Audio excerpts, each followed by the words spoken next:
Hello, my name is Bryce, and I did my sleep project over advanced and delayed circadian rhythms. For an introduction, everybody typically has a natural circadian rhythm that their body follows depending on their age and their own personal needs. Younger kids, and particularly adolescents, may show a more delayed circadian rhythm, which means they would go to bed later and wake up later, whereas older adults and the elderly may show a more advanced circadian rhythm, which means they would go to bed earlier and wake up earlier.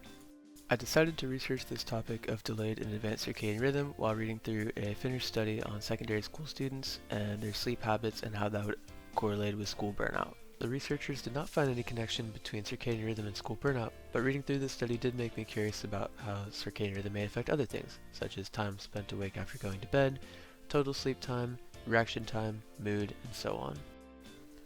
The study took place over 2 weeks. The first phase of the study was the advanced phase, so I would go to bed at 9:30 p.m. and wake up at 5:30 a.m., whereas the second week was the delayed phase of the schedule when I went to bed at 1:30 a.m. and woke up at 9:30 a.m. I measured the effects of each schedule with a variety of different subjective and objective methods.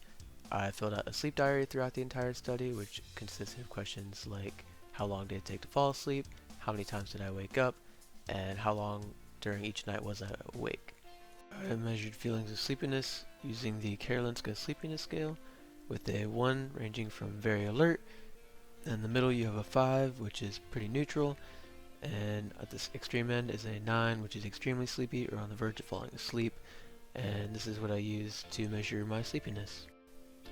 I also completed a psychomotor vigilance task every day, better known as a PVT, and this measured my average reaction time and lapses in attention as well. So as you can see, the first night was rough. I took an hour and a half to fall asleep and was just thinking about all the events of my day and was not tired, and it was too different from my typical time of 11 or 12 bedtime. One thing that was really surprising to me was by the end of the week, I was getting tired before the assigned bedtime, and you can see that on Saturday it only took me 5 minutes to fall asleep. I woke up a pretty decent amount at the start of the week, but by the end of the week, I wasn't really waking up much throughout the night. One thing that was the hardest part of this portion of the study was I was super sensitive to noises. Normally when I go to bed, I won't really hear too many noises, or if there are noises, they don't distract me too much. But I was really sensitive to noises, either upstairs neighbors or traffic outside or whatever it was. I was really sensitive.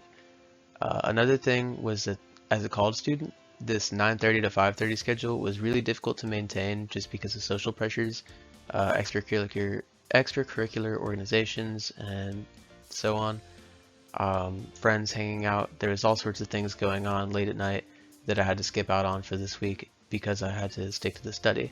So as a college student, I had a really hard time with this. Meanwhile, the delayed phase of the study was super different than the advanced phase, and I actually had a really hard time even staying up until the assigned bedtime on the first night. After having gone to bed at 9:30 every day for a week, staying up until 1:30 was rough. I also woke up a lot more, but most of these awakenings occurred after 6 a.m. And something that I didn't plan on measuring before I started my study, but was interesting, was I remembered a lot more dreams than normal. Typically after these awakenings that occurred around 6 a.m. or later, I would normally be in the middle of a dream that I would remember when I woke up. The hardest part of the delayed phase for me was just staying up until 1:30. Staying in bed until 9:30 wasn't especially hard. I would normally sleep right up until then with sporadic awakenings leading up to it. One thing I do want to point out was on Saturday with the 6 awakenings, I was in a different bed. It was hard to maintain a constant environment for these 2 weeks, so I went to a friend's for the weekend and I was in a different bed that was uncomfortable, and I woke up a lot. So it's also just difficult to maintain a consistent sleep schedule and consistent sleep habits for so long. So one major limitation of the study is that I was the only person who participated in it. It's very difficult to get people to take part in a study that spans over 2 weeks with such extreme bedtimes and wake times.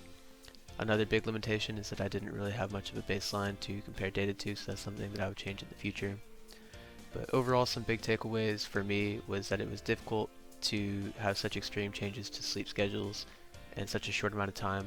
So I think it would be interesting to see how it would play out done over a more gradual period of time. It's also really hard to maintain a consistent sleep schedule for this long and control for confounding variables such as sleeping in different beds or having different events in life going on that you might have to stay up late for. Doing this even just for 2 weeks is really difficult.